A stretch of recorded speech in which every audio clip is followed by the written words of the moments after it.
Welcome to this week's episode of Bruffys UAE Rugby Wrap Up. We're at episode 17, win or bust, win or go home. We've settled in, we've had some finals play, we've got the West Asia, the table's locked, and we've got a special guest for you in today's episode. So we'll get straight into it and get on with the show.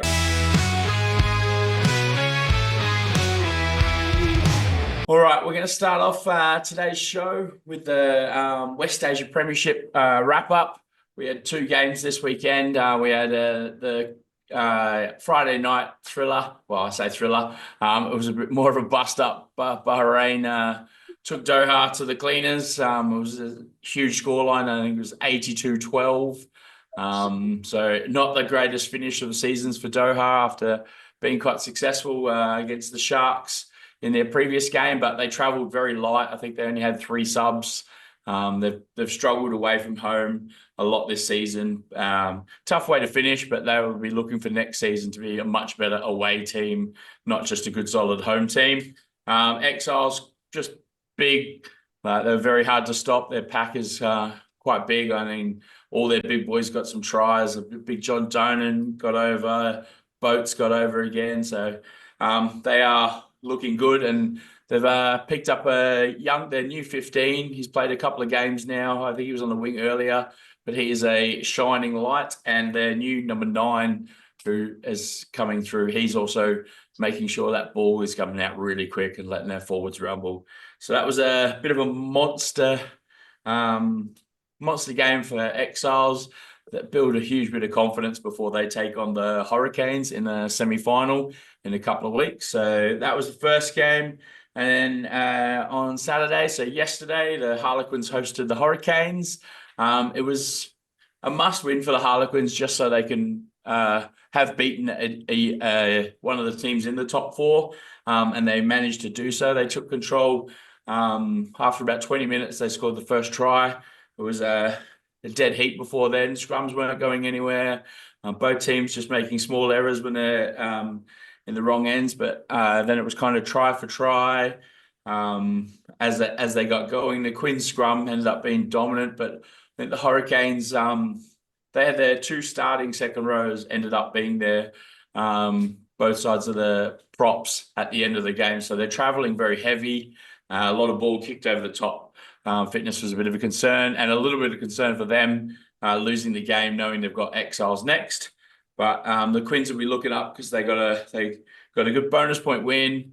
Even though the Dragons couldn't make their Bahrain fixture, they needed that win to make sure they deserved the top 4 spot as well. So that was a big game for them, and they got the job done.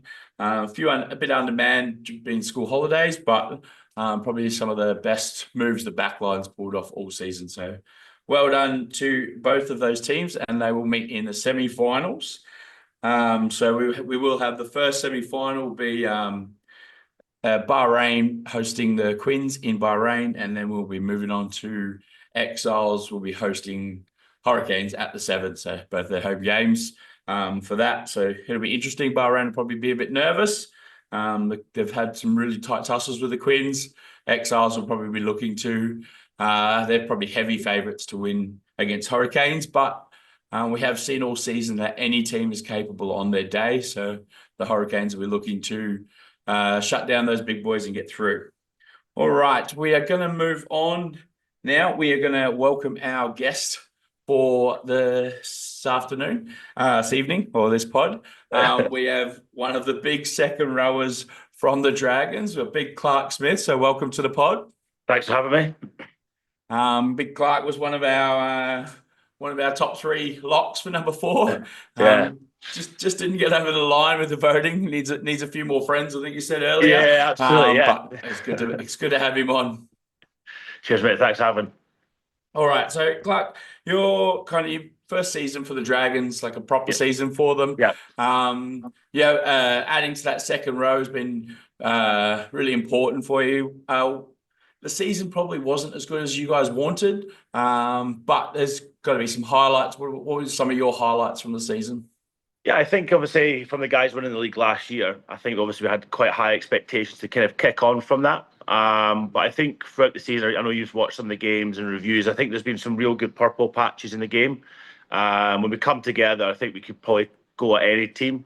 And we could take it to anybody, compete against the kind of likes of the Bahrains and Excels of the league. So when it clicks, it's good. And I think when things weren't going right as well, it was kind of testament to the whole squad that we kind of stuck together. That was either kind of doing socials or getting down to training and just really buying into it. It's also been a kind of fresh change. I've came in, the kind of coaching staff has been brand new as well. So it's been quite a lot of change from this kind of a club perspective as well. But I think we've kind of put our best foot forward for going into next year, I think. Yeah, I think you and Quins have kind of had very similar seasons Yeah. in the fact that both of you can absolutely blitz teams at times, but then let in some really easy tries or make Yeah. some crucial mistakes at other times. So similar games for both of you. Is there anything you can put your finger on that why that happens, or Yeah, it's I just think it's just that 80-minute performance, isn't it? It's getting focused in the details. I think you play against the XLs or Bahrain, which are very good operators. If you do slip up or your drills are not as good as they should be, that either be at scrum or line out or whatever it may be, your launch plays, if you're not on the ball, that you're going to get kind of punished on that. So I think it's just the accuracy and just backing ourselves a little bit. We're like a bit to be a bit of a flair team, but we probably need to learn a little bit, kind of be a bit more boring, a bit more pragmatic, and just kind of get that scoreboard ticking over a little bit. But as I said, we've got the good foundation there, and just kind of building on that a little bit, kind of knowing each other a little bit more, just taking it from there, really. yeah, and you guys, you had a really consistent back line most of the Yes. season. The same guys generally showed up to play week in, week out. A few more changes. The forwards, I mean, obviously the forwards do all the hard work in rugby, so a few Obviously. more injuries and things like that. But it must be nice to have that consistency in the backs. No, you Yeah. know what you're getting from them. Yeah, absolutely. It's like anything. If everybody's doing their job, knows what they're doing, knows what the drills are as well. You put the forwards, we were kind of chopping and change a little bit. Kind of a lot of injuries, it's particularly in the front row as well. I think the kind of the back five is pretty settled in the scrum. I think we're maybe a little bit light in the front row, but I think most clubs in the league are pretty light in that aspect. But yeah, it's good to have kind of that kind of standard team all the time, if that makes it consistency. Yeah, absolutely. And as you mentioned, front row was probably a bit of a problem for the Dragons this Yeah. season. Just not having the experience or players there, and it is a problem. There's about, I think, the Exiles, the Quins, probably the two most dominant scrums throughout the league, but everyone else seems to be short of players. I mean, I even said the Hurricanes, their reserve props were their starting second rowers, and I'm sure you don't want to be a reserve prop, but No, it was but bad enough. yeah, it was definitely you could definitely see at the end of the game those boys were absolutely wrecked when subs were Yeah. coming on and stuff No, like that. absolutely. Yeah. So I think fair play to the lads for the Dragons. There's guys playing out of position, playing loose head and tight head, or switching around, or even hookers like Liam Coring going to prop as well. And you can't really fault these guys, but they're stepping up and trying to do a job. But at the end of the day, you're going against guys who play this week in, week out for years and years. So it's a big task to kind of ask them, but fair play to them. They kind of stood up to the mantle and tried to kind of put a shift in. yeah, no, and it is a lot of credit to them. All right, so obviously it wasn't the season that Dragons want it to be, and you'll be looking already for next season. So we'll talk a bit more about the UAE. So it's your first season playing in this league. What are Yeah. your thoughts so far? Yeah, I think it's a good, really good standard. I think it probably doesn't get the credit that it probably should do. I think there's a lot of good athletes coming through, coming from all around the world. Really, you obviously got me from Scotland. You got people from Ireland, England, Wales, down from South Africa, kind of Australia, New Zealand. So the standard's very, very good. I think, and it's something quite unique as well. Going to your Dohas, going to your Bahrains as well is probably something a bit unique about the league as well. So you want to play rugby, you want to go to these places, experience them. Bahrain playing in front of.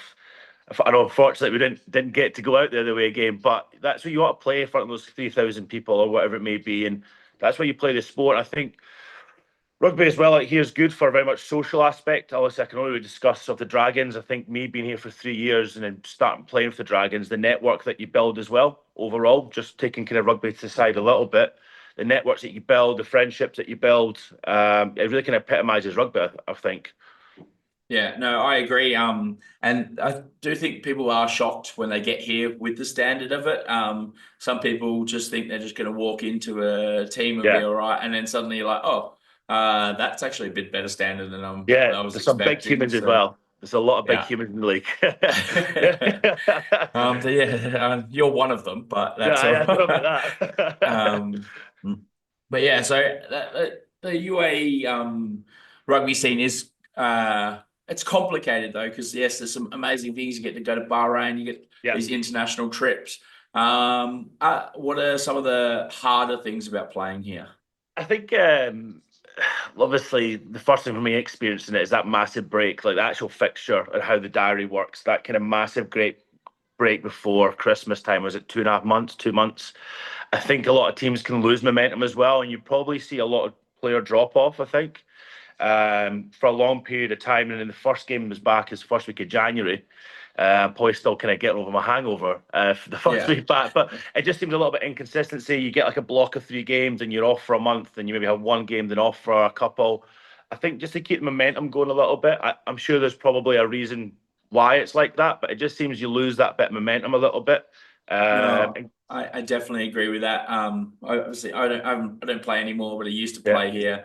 And being a front rower myself, that started November till for the 2 months off, we always used to ruin me because I stopped. I wasn't making a sevens team. yeah, Um, no, funnily enough, I'll try and coach one, but yeah, that's more just to get a free ticket to go yeah, in. exactly. But yeah, like that was a huge layoff, and there are a significant amount of boys who aren't making top level teams or stuff like that. Yeah, So it's kind of a social. You've got 2 months off. yeah, Everyone travels for Christmas. I know the school holidays play a part in the yeah. I know. patchiness Yeah, of the season. And there's so many teachers in the league that I was here when they didn't used to have those breaks, and you just yeah, see teams just couldn't yeah, fill yeah, fixtures. So no, it's definitely a complicated issue, and they are trying. We UAE and all the clubs are trying to do the best they can with it. But no, it's so hard because I think you guys had 3 games before Christmas, and then suddenly, like, and the Quins were the same. They came out and they yeah. had a block of like 5 games on the trot, and then a bit of time off, and then yeah, Yeah, like it's it's just it's also it's kind of as you said, it's going to be damned if you do, damned if you don't a little bit, isn't it? You say with there's teachers, then they go away, but then it's retention of people, maybe take up paddle or golf or whatever it may be, or travel it more. So you got players drop off. So try to yeah, find that happy medium. But that's the only real thing I would probably say from my side is probably something that's maybe been frustrating within when being here, probably the heat as well as a Scotsman, probably the lungs burned a little yeah, bit, but no, apart from that, the standard's really good. I was pleasantly surprised a little bit. I think the contact level is pretty high as well. There's obviously a lot of kind of big humans in the league and playing up from ex-professionals, or they're still currently playing international rugby for their countries. So the standard's good and the contact level is pretty good as well. It's fast tracks as well. So it's when the ball goes, it does kind of it can be a quick game, but the collisions are pretty big as well. And it's amazing at the start of the season, though, it's almost like playing wet weather footy. Like the sun's out, but that thing is a cake of soap because Yeah, everyone is yeah, just yeah. drenched in Just sweat. I'll just hit the rocks. I get nowhere near the ball. Yeah. Oh, mate, I was the same. Like if the ball wasn't placed in my hand, it was not. Yeah, I'm just here to clear out and scrum. yeah, yeah. That's it. Um. Yeah. All right. Okay. So now you've got in with the Dragons boys. You say the social life is pretty good here. Yeah. There. Other than Johnny Harris, who's a terrible person. No, I'm just kidding. Who's probably the worst on a night out? Like, as in the just the sloppiest. Lopez, I'd probably be myself to be honest. But no, I don't know. There's a few lads, a few culprits. I'm not going to dig anybody up too much, but there's a bit of a trio. There's me, Charlie Woodbridge, and James McFarlane. We're a bit of a trio going out. You probably see us skulking about McCafferty's on a Saturday night, probably a bit worse for wear. Yeah. But yeah, Uh, I'll there were keep those super stories. threes. Yeah, was that? No, no, you keep going. No, no, yeah, but I'll keep those stories offline Yeah. for the moment. I know the Dragons super threes at sevens. They had some Yeah, good pictures being shared around social media as well. yeah, I was part of that group as well. Obviously, it was the first time I was at the sevens as well, so I was part of the Super Threes. Yeah. That was my old boy was across as well. Oh dear. I think he lost his marbles that weekend as well. But That is good. It's as it is. Like that's the good thing about, particularly for the Dragons. I can only speak for the Dragons, to be honest. The culture side, we all try buy in that kind of one club culture. We all try get out. And was it Super Saturday the other week? We're all at McCafferty's. There's a table of about 40 of us, 30 of us. We do try keep it all together as well, which is a really good kind of good part of it. And I saw you've got a club golf day coming up as well. So Yeah, no, Lewis get Anderson's involved done in all well, a those few things. lads. Yeah, and obviously Dutchy does a great job. Obviously, a bit of a thankless task being chairman in these kind of leagues. So, no, it's a good club. Just obviously, it's a bit unfortunate with the pitch not being able to play there. I think one home game probably is Yeah. a bit annoying, but yeah. All right. So who did you least like playing out of all the other clubs? Who did I least like? Probably Excels. A little bit. I think because I'm a bit of a shit talker myself, and they can obviously give it back to you as well. So it's kind of a bit of back and forth. And there's probably no team I disliked playing against. When we played against them 2 weeks ago, it was a man test, and you can't go hiding. If you do go hiding, you're going to get found out.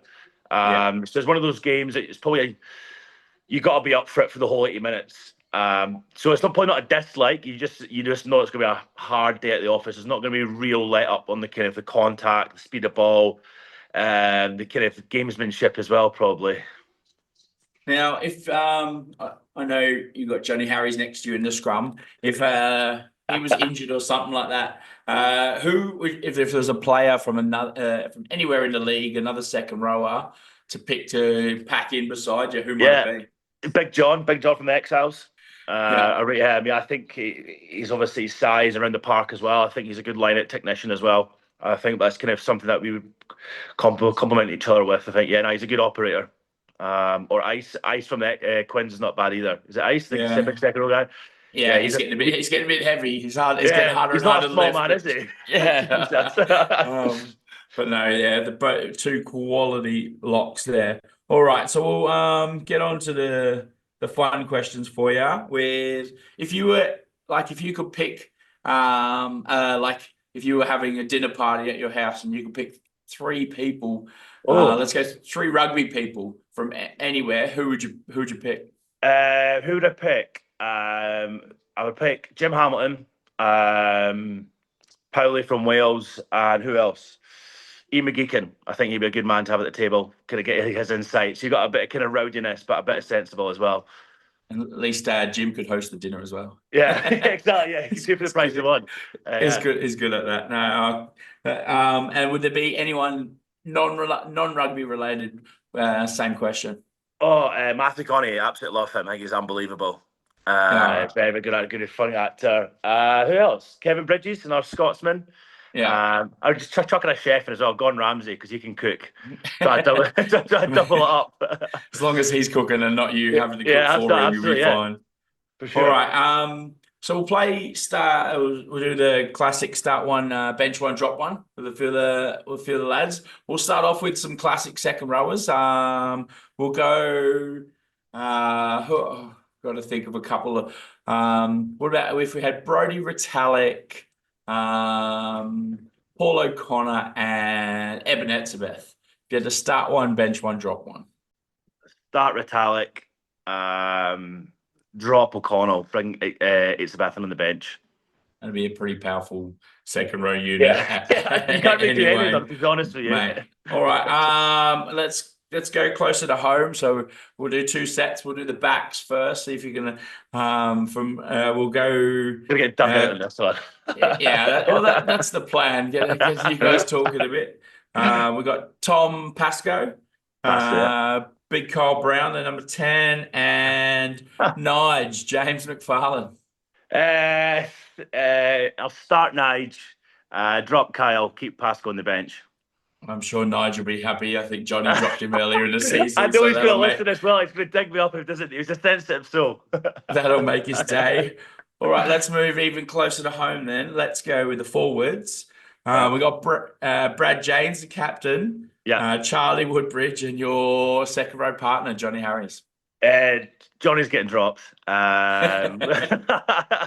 He probably knew that was coming. And I would probably start at Brad and keep Woody on the bench.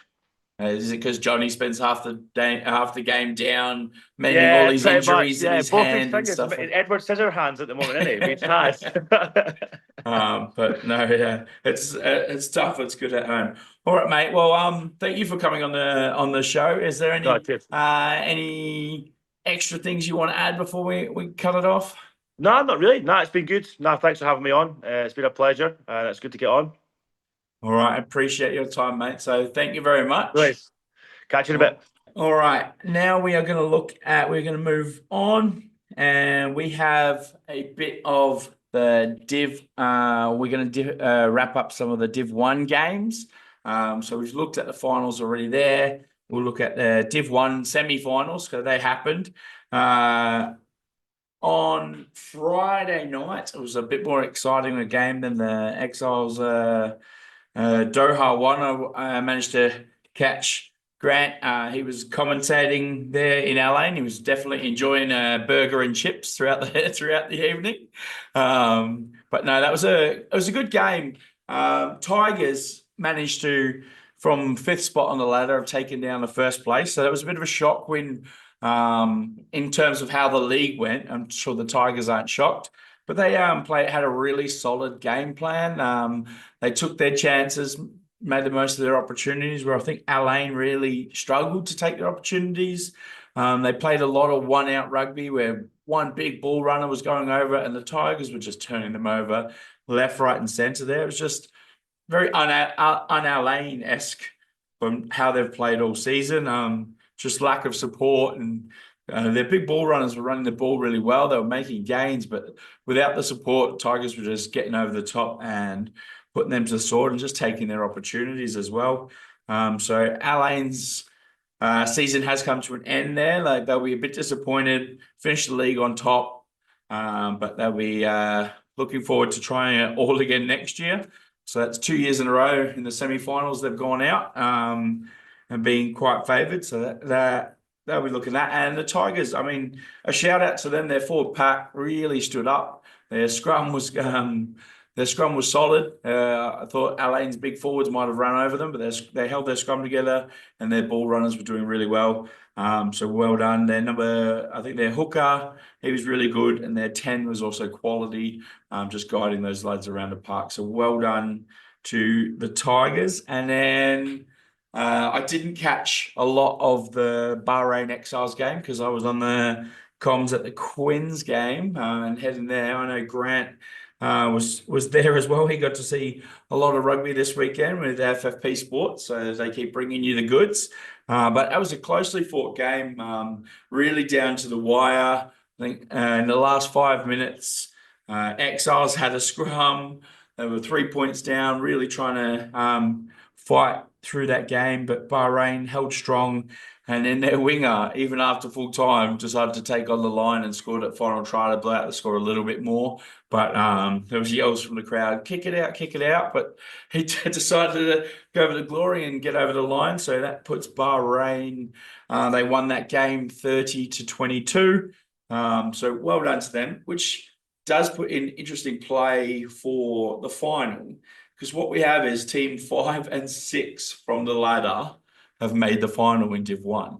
So all the top 4 out and bust, and number 5 and 6. So it's interesting what happens with the quarters, because obviously it can't happen in West Asia Premiership, as we just spoke. The Dragons are out coming 5th, but in Div 1 and Div 2, you have a chance as long as you are not dead last. So well done to both of those teams for managing to win the do or die clashes. Then we have the Div 2 games. So in Div 2, the Shaheen the Shaheen played the Tigers. I think it was at Tigers Park. Another game all these games were streamed this weekend, so it was handy for all the watching. The Shaheen, you can see a few of the highlights and the clips going around this weekend as well. Their backs just tear it up. They are dominant, and they absolutely smashed that score. It was, I think they scored 70 odd to, I could tell you now, 70-17. So it was quite a big win for them, but that has been very consistent from them all season. In the other game, Sharjah hosted the Dubai Hurricanes Threes, and that was a shock win. Well, again, the Hurricanes probably not shocked by it, but the Sharjah have been really good all season. They only scored 15. The Hurricanes put 40 on them, so bit of a tough night out in the office for Sharjah, but Hurricanes will be happy to make the final. And I do think they might be a team who can take Shaheen a bit further this coming week. I know they're a vets team, but with guys, they've got some experienced boys in there, some good props. If I was playing Shaheen, the ball wouldn't go past my centres. It would be coming back inside, and we would play a completely forwards-based game as long as we can hold on to it and don't let their fast boys and their big Fijian backs carry against us. I think you've got a good shot. But Hurricanes do have Dylan Armitage in that squad. So former Toulon and England international with a bit of experience on how to lead that pack around. If anybody can do a good job at leading those boys and trying to get a win, it might be them. Those finals are 3 weeks away. They're on the 19th of April. So we've got a bit of time for that. Before we go any further, we better do our favourite segment. So let's go to awesome versus rough. Oh, that's awesome. Oh no, that's pretty rough. Come on. All right, so let's look at the awesome. I mean the Exile score, putting on 82 points when you're scoring more points than there are minutes in a game. That is pretty awesome. They were a pretty phenomenal sight to watch. So just scoring tries, I think. I know Doha scored a lucky try off a kick intercept kind of thing early on, but that was really as close as they got. And Exiles even squandered a couple of chances, so they could have scored even more. They were huge. They were big. They must be looking at really trying to take out this league. I think when they play the Hurricanes, it might be the UAE Premiership final because obviously Bahrain play the West Asia Premiership and the rest of the teams. That semi-final was the top two UAE teams, so they'll be playing for that. So they'll be looking out to take the double. They are a scary squad when their game is on, and that new 9 is really helping them. So they were awesome.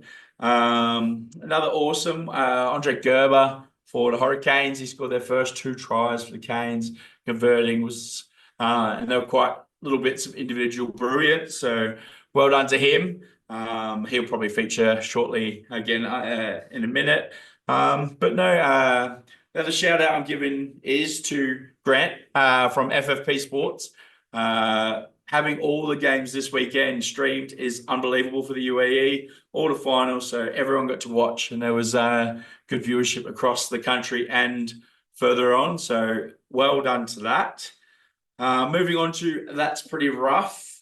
The sub for the Hurricanes, he gets a bit of rough. He got a yellow card in the game, but straight after the game, the refs were telling me he was going to be cited. It was a late dog high shot. He'll probably end up with a red, and that's his season done, I'm sure. The tackle before it, he tried to make an impact and then jumped over the top to hit a player in the head.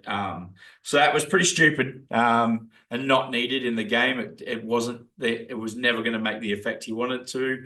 Maybe he just doesn't want to play again this season. So that was a bit silly. Andre Gerber again features in my That's Rough. He was awesome, but he got another yellow card, so he might be the most yellow carded player in the West Asia Premiership this season. I don't know if he's gone a game without getting one, so he needs to fix that up a bit. That was pretty rough. What else? No, I think that's really it. Tough night for the Tigers, letting in 70. Tough night for Doha traveling, but they only had 18 players, so it's not too bad. It was kind of expected. But so that is all for That's Rough. Oh, that's awesome. Oh no, that's pretty rough. Come on. So looking forward, we have a couple of weeks. We have a week and a bit off, 2 weeks off of rugby for most teams here, because we're on school holidays again.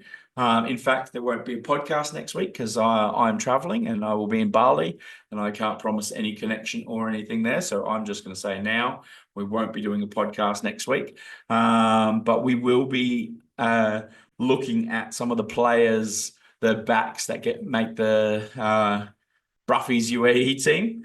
And we'll dive into that in a second. So let's have a look at that now. I'll pull up the graphic for the forwards that have been picked. So this week we started the voting on the Instagram page for the top players for all their positions. We've only done positions 1 to 8. Looking at what's happening, so I put 3 players or 4 players up for each position. The kind of thing that's happening is the clubs that have shared around the most seem to be winning. But so we had big Matt McKee from Bahrain as our loose head, Erlo Paymans from the Quins at hooker, Roche Van Zyl from the Quins at tight head. We had the 2 Bahrain locks, Hank Gales and Athehu Lushosi as the 2 second rowers. The 2 Charlies on the side, Charlie Woodbridge from the Dragons and Charlie Farmer from Bahrain. And Tyler Van Wyk just beat out Rory Drummond in the voting for the number 8. So that's who we've got as our forward pack on Monday, which will be the same day as the podcast comes out. We'll be looking at the 9 and 10s for this season. So get your votes in if you want your players to come through with the goods. So it's been really interesting to see. As I was saying to Clark before, it'd be really cool to have some type of all-star game, whether it's the voted players versus select players, maybe even the voted players versus the UAE team, but some type of all-star game where, if that was possible, that would be pretty cool. So yeah, we'll go through the backs this week. And yeah, just the fixtures coming up. So we've got nothing happening until the 12th, 13th weekend, I believe. That's when the West Asia Premiership semi-finals will be. That's, as we said, that's going to be Bahrain host the Quins. That'll be a Saturday fixture, probably 4 p.m. in Bahrain. And then the Exiles will be hosting the Hurricanes at the Seven Stadium. I mean, it's both their home games, but it should be interesting. The Hurricanes do have a big pack at the moment, so they'll be trying to put the pressure on and keep the scoring down early and make sure the Exiles can't get their game on. And there's probably a women's 15s match coming up then as well between the 2 teams, the 2 mixed teams, the Hurricanes Exiles team versus the Sharks Al Maha and Phoenix team. So those 2 teams will be playing off to see who plays in the finals on the 19th. The 19th is looking at a huge day of finals with coverage from the juniors all across the comp. So that is what we've got coming up. All right, so that is all we have time for this week. We'll have a week off and I will come back to you on the weekend of I want to say the 6th of April. It could be just a bit later. We'll look at that UAE team, or Bruffys UAE team. But that is all the time we have for today. Thank you for watching. Don't forget to like, subscribe, and share. And thank you to FFP Sports for producing and being amazing. Cheers, guys. Masalama.